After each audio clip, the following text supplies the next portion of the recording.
Ini adalah pertandingan gali kubur antarabangsa di Hungary. Dulu orang gali sebab kerja, sekarang kau gali dapat diploma. First place in grave digging competition. Menurut penganjur, semua orang boleh join pertandingan ni, tapi setakat ni yang join cuma negara Eropah Timur sebab hadiah dia tak ada cash money. Peraturan dia simple tapi sakit pinggang. Gali lubang panjang 200 cm, lebar 80 cm, dalam 160 cm. Dua orang sepasukan kena siap dalam masa 2 jam. Hanya pakai cangkul dan penyodok. Komen di bawah apa beza kubur orang Islam dengan syarat kubur pertandingan ini. Di Malaysia gali kubur ikut syarat, di Hungary gali kubur ikut stopwatch. Pemenang akan dinilai dengan kelajuan, ketepatan dan kekemasan. Tujuan utama Hungary buat pertandingan ini sebab nak naikkan martabat si penggali kubur dan tarik anak muda join industri ini.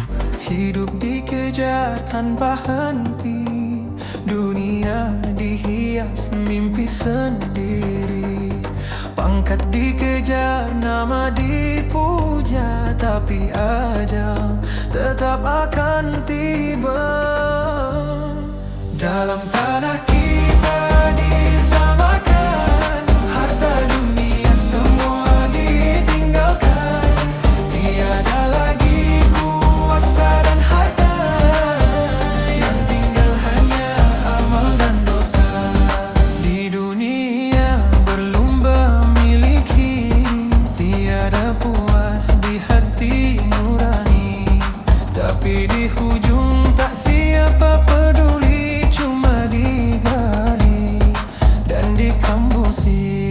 dalam tanah kita disamakan, harta dunia semua ditinggalkan. Tiada lagi kuasa dan harta, yang tinggal hanya amal dan dosa.